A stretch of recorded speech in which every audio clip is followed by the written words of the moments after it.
Okay, back here with on to Paris, and I'm not going to do the lengthy, agonizingly ponderous videos of me trying to figure out reaction and movement and stuff anymore.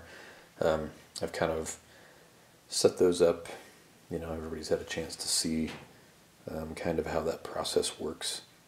Same thing with combat. So now I'm pretty much just going to move through some quicker videos, just doing recaps of turns as we move through. And so essentially, this is now the end of turn 2, which is where the second scenario, which is kind of like the historical campaign or the historical scenario, starts on turn 2. So that just finished. And as you can see, all the sides have used up their command points. And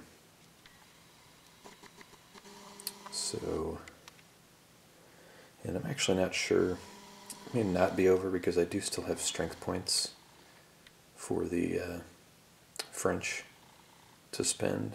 And I don't know if, I was thinking the turn ended when everybody was out of command points, but it may not end until you're out of initiative points too, so I'll have to double check that and see if the turn really is over or not. You can see here, it's actually kind of starting to look a little bit historical, maybe not in terms of the geography, but in terms of what the Prussians are doing to the French, which historically they sort of isolated and surrounded them. And here, the French actually did this to themselves. I charged this 4th Cavalry Division along with the 3rd Corps because I was pushing this rail line here. I can do this without totally losing focus. There's a rail line here, and I was going to try and push the Prussians out of there and threaten their supply. Problem is they've got another rail line here. It's sort of a hub that connects into here where their railhead is currently. So, you know, the French actually won this combat and pushed the 10th Corps out of there.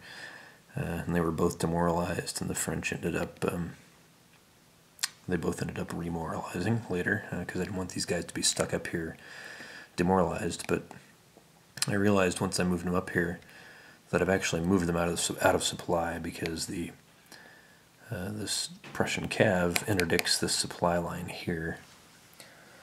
Although I think only Cav interdict supply. I don't know if, because I think this Corps would then cut supply here, but maybe only Cav actually block supply lines. So let's take a look at our supply rules. Yeah, it looks like only Cav actually block ZOI, so I guess they are in supply because they can trace back to this rail hex through this forest hex because the Cav ZOI does not extend into non-adjacent or through non-adjacent forest hexes. So I believe that is open and they can get supply back to the rail line. So they're okay, but they're, well, you know, they're going to want to get out of there as soon as they can because they're kind of surrounded by huge armies and they've been further cut off. 3rd Corps is actually part of the Army of the Rhine, which is all the way over here, because they got pushed back by the Prussian 1st Army. From this, I believe they were in this hex here, the Prussians were here, pushed them to there, they reacted to there, the Prussians could keep moving, they could move, they're congested, but they only cost them 2 to move here, but then only 2 more to move here, so they're actually able to finish their move. That time the French couldn't react out, and so they had to fight, and they got defeated. So the Army of the Rhine for the French is in bad shape. It's down to 1 strength point. The 2nd and 3rd Corps, they're attached but not have not been part of those combats. They were unable to react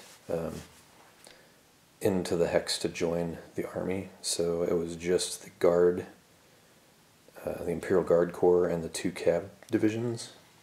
So they were able to put up a decent fight because they did get Cav superiority, so it sort of kept them competitive. They each inflicted 3 strength point losses on each other, but because the French got double demoralized, they got demoralized in the artillery phase, and then again from the combat results. So because the French got double demoralized, they lost, even though in the combat they actually inflicted more casualties. But they ended up losing the same amount of casualties because they had to take that extra strength point loss for losing the battle and having to retreat. So not looking particularly good for the French Army of the Rhine, although the Prussian First Army is demoralized also, so they're going to have to remoralize. And then they've also taken some losses, so that the 3 strength points wasn't great for them either. And it was in another combat that they had already taken losses from the army, and the 7th and 8th Corps are also down in strength now. So they'll want to try and reinforce if they can, or at the very least get the 3rd Army up there to join them. But the 3rd Army also has to deal with those annoying French that have kind of knifed almost into the rear of the Prussian advance. And these guys are close to putting themselves out of supply because they're getting so far from the bridge crossing up here. Remember, there's a pontoon bridge there under 9th Corps. Although technically they don't need it because I think that space there, this guy right here, is not a major river, but that hex site is, so technically they don't need it, I guess. Anyway, and you know, the French blew through their secondary command points pretty quickly, so this kind of sat here statically, but the Prussians also blew through their secondary command because they did all this kind of moving around down here in the Freiburg area. And so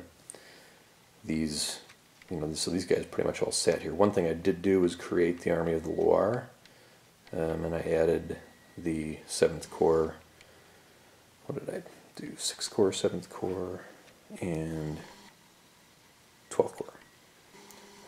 Now I just need to get some cav attached to those guys. So we'll see if the French can